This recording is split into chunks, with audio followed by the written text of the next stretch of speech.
Eu tenho uma mensagem para os cristãos que fazem isso daí. Principalmente cristão que não gosta de ensino, doutrina, seminário, discipulado. Eu tenho uma boa palavra para vocês. Jesus fala que nem irmão dele você é. Eu provo na Bíblia. A Bíblia diz que Jesus estava ensinando o povo dentro do templo. Lá no pórtico de Salomão, não era dele, ele não entrava. Ele estava ensinando. A Bíblia diz para os irmãos dele e a família chegou lá fora. E foram tentar parar o ensino que Jesus estava dando e atrapalhar quem estava aprendendo. Aí você vai ver que Jesus fala o quê? Quem são os meus irmãos? Aqueles que ouvem e praticam a palavra de Deus. Aí se você for ver, o Salmo primeiro também pega os cristãos que não gostam de vir para essas coisas. Antes tem seu prazer na lei de ser? E na sua lei medita de dia e de noite. Quando nós estamos aprendendo, nós estamos meditando, estamos examinando. Amém? Então você vai entender que muitos cristãos, quando se fala de discipulado para batismo, aqui cristão negligencia a obra de Deus. Outra coisa, irmão, eu sempre vou acostumar. Um professor, ele chega sendo professor ou ele primeiro tem que ser aluno? É por isso que muito cristão se torna mestre, porque ele não quer ser aluno. Amém. Não quer aprender. Amém? E uma das coisas que me chama muita atenção, deixa eu falar um negócio para vocês. Uma coisa que me chama muita atenção é o quê? Cristão já muito tempo no ministério não sabemos anunciar a palavra de Deus. Sabe por quê? Ele não está tendo prazer na palavra de Deus. Ah, irmão, mas eu não tenho ensino de nada. Eu também não tenho, irmão. Não tenho estudo de português. Eu não tenho, irmão. Para quem não sabe aqui, eu era da Dulce Miguel, mano. Meu livro era o livro de São Cipriano, filho. Com 15 dias eu estava pegando a palavra. Até hoje eu ensino. Eu só paro de ensinar a palavra quando eu saio da presença de Deus. 3 dias eu saio, eu fiquei louco. No nada. É a mesma coisa de não entendo nada. Mas para você ver, um versículo que eu pego aqui, um tema que eu abordo aqui, eu te ensino a palavra de Deus. Porque o poder de Deus está na minha vida e está na vida da igreja. Então não adianta você que chegar aqui, você ser aluno e querer se tornar professor. Hoje foi me feita uma pergunta, hoje no caminho que eu estava vindo. Pastor, tem como eu ser evangelista e se tornar pastor? Não. Evangelista trabalha fora da igreja, como que ele vai saber administrar uma igreja que é interna? Você está entendendo? Não, mas hoje aí qualquer um faz isso. Não, mas é bagunça. Para e pega um padeiro e manda ele fazer pintura. É difícil, hein? Mas, irmão, pega um padeiro aí e manda ele fazer massa.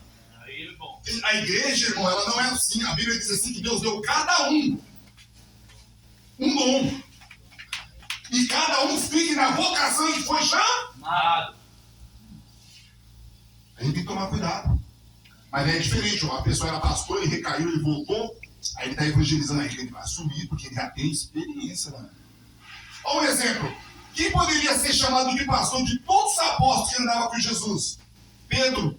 Ele poderia ter falado, eu sou pastor. Mas na hora que foi ser chamado, ele falou, não sou. Eu sou presbítero. Presbítero é o sucessor do pastor. Você vê que ele fala, não sou nem digno de morrer como meu mestre, eu quero morrer de cabeça para baixo. Por quê, irmão? Ainda ele não tinha recebido o batismo do Espírito Santo de Deus. Então, mas depois você vai ver que ele, Pedro, Tiago e João se tornam a coluna da igreja de Jerusalém. É os 3 líderes espirituais da igreja. Por quê? Eram os 3 mais íntimos também que oravam com Jesus. Você parou? Lembra? Que os 3 iam orar, mesmo sem poder, mesmo sem ficar uma hora. Mas você pode ver que os 3 se tornou coluna. Sabe o quê? Os 3 que tinham mais intimidade com Deus. E segundo a palavra de Deus, 2 Coríntios, capítulo 13, versículo 8, diz assim, ó. Porque nada podemos contra a verdade, senão pela verdade.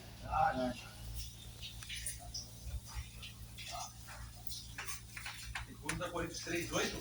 2 Coríntios 13, 8. Amém? Então você vai entender que o que combate o mundo espiritual é a palavra de Deus, mano. E abre para mim Efésios. Ó, tem muito cristão aí que também é pego nessa palavra aqui. Tem pastor, tem presbítero, tem irmãos afastados aqui, diácono. Ó, muitos cristãos, principalmente cristão que fica pulando aqui em cima do culto, falando em língua, sabateando, tem uma palavra que pega ele. Efésios 6, 15, 16, vê que fala que a palavra é a espada do Espírito Santo. Procura aí você, dá uma... A Bíblia diz assim que a palavra... Aí você é batizado com o Espírito Santo, você vai bater. Mas na hora de fazer menção da palavra ou estudar a palavra, você está fora. Mas como que o soldado vai para uma guerra sem espada? É tipo coisas contraditórias. Então vocês que estão aprendendo agora o Evangelho, vocês têm que saber. Eu tenho que amar a palavra de Deus. Eu tenho que aprender com a palavra de Deus. Amém? Entenda uma coisa. No tempo que os apóstolos estavam recebendo revelação, a Bíblia ela não estava escrita no Novo Testamento. Só tinha só o Antigo Testamento. Hoje, irmão, esta palavra aqui, ela tem poder para te curar, te salvar, te libertar. E outra coisa, essa palavra aqui, ela tem poder para falar com você. Amém. É o único livro da Bíblia que tem 2023 anos e o autor ainda está vivo. É o único livro. Você pode procurar qualquer livro aí, todo autor está morto. Mas esse daqui, o autor está vivo e ele fala diretamente com você. Glória a Deus, aleluia. Então, eu tenho que tomar cuidado. Então, quando eu estou dando uma leitura de uma palavra, eu não tenho que estar falando aqui na igreja. Habacuque 2 diz assim que quando Deus se fala, a terra se cala. Quando tem uma meditação da palavra, que é silêncio, irmão, reverência, respeito. Irmão, reverência olhar a palavra sentado? Não é, irmão. Porque se fosse assim também, você não poderia ler quando você está deitado na sua cama, não é isso.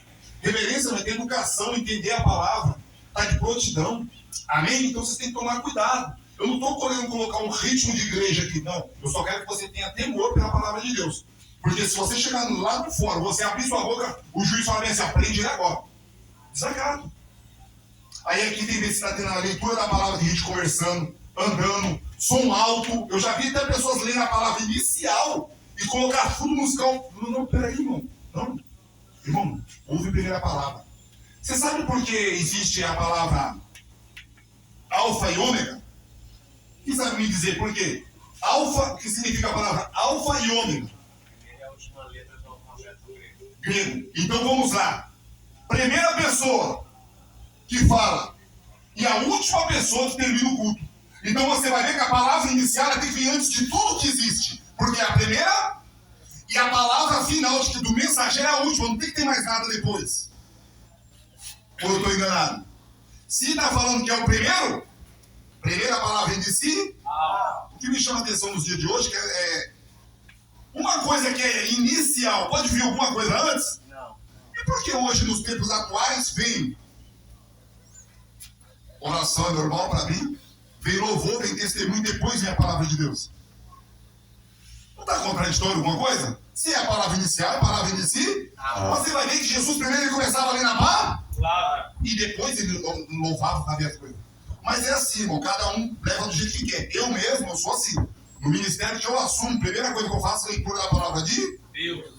Vocês podem ver que no meu ensino eu não faço aquela ritual, liturgia. Não. Bom, vamos começar. Eu ensino a palavra de Deus, acabou. E outra coisa, irmãos, Deus ele começa falando no culto e ele termina. Palavra inicial. Então, irmão, não é qualquer pessoa que pode trazer a palavra inicial. E não é qualquer coisa que você vai trazer. É algo que o Espírito Santo te inspirou para estar fazendo. Amém? Então você se